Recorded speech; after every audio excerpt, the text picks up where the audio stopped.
আচলতে আমাতকৈ দুৰ্ভগীয়া নাই আৰু মানে ইমান দিন লগত থাকি খুব বেছি সোনকালে আচলতে তেওঁৰ ফটোৰ তলত চাকি জ্বলাবলগীয়া হৈছে, ফুল দিবলগীয়া হৈছে আৰু আকৌ আমি ৰাজপথলৈ ওলাই আহিবলগীয়া হৈছে ন্যায় বিচাৰি।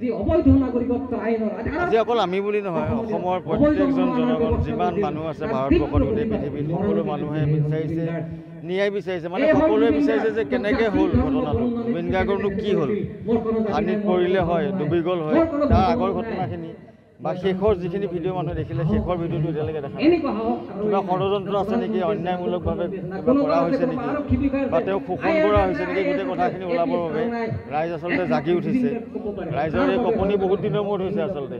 গোটেই অসমত, অসমবাসী, ভাৰতত যিমান মানুহ আছে অসমীয়া, সকলো জাগি উঠিছে। আমি যিমান জেগাত গৈছোঁ, মই এইকেইদিন ঘূৰিয়ে আছোঁ এনেকুৱা অনুষ্ঠানত, চব জেগাতে সেই 3 বছৰীয়া ল'ৰাৰ পৰা বুঢ়া মানুহলৈকে চবৰে একেটাই প্ৰশ্ন, জুবিন গাৰ্গে ন্যায় পাবই লাগিব। ন্যায়, উচিত ন্যায়, এখন সম্পূৰ্ণ মানে নিকা শাস্তি তৈয়াৰ কৰি দিবই লাগিব। ঘটনা কি হৈছিলে আমি গম পাবই লাগিব, অসমবাসী ৰাইজে গম পাব লাগিব।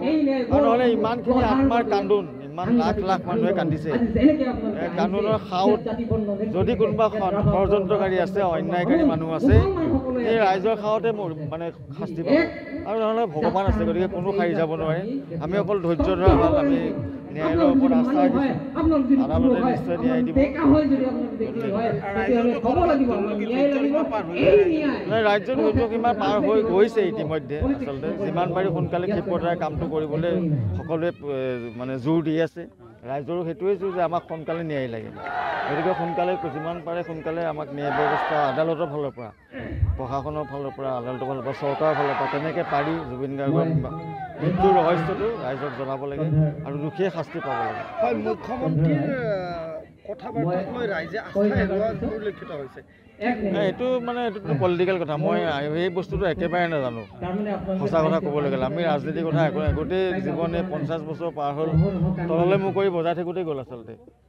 মূৰটো ওখ কৰি পেলাই কোনোদিন কথা কোৱা নাছিলোঁ, গোটেই ৰাজনীতিৰ কথাটো একোৱেই নাজানো।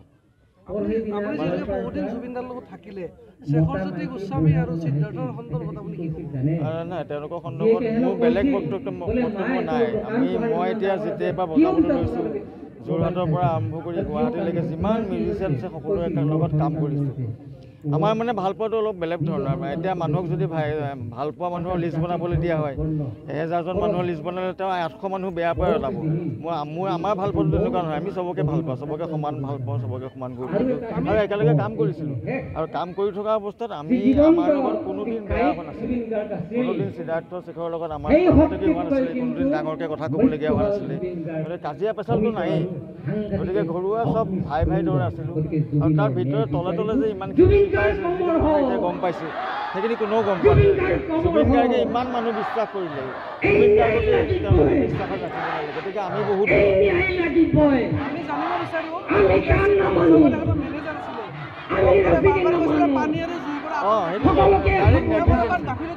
গাফিলতি আছে, কৰা বুলি নহয়, ভাবিবলগীয়া নাই, এইটো ডাইৰেক্ট গাফিলতি, ডাইৰেক্ট নেগলিজেঞ্চি। গ'লে তেওঁলোকে আদালতে ন্যায় প্ৰক্ৰিয়া চলি আছে, ইতিমধ্যে জেলত আছে, তেওঁলোক শাস্তি পাব। আৰু মই কৈছোঁ নহয়, ভগৱান আছে আৰু ইমান লাখ লাখ 3 কোটি জনতা আছে অসমত, সকলোৰে আত্মাই কান্দি আছে, কিন্তু সেই আত্মাৰ কান্দোন কেতিয়াও অথলে নাযায়। গতিকে দোষীয়ে শাস্তি পাব, দোষী যিয়েই নহওক।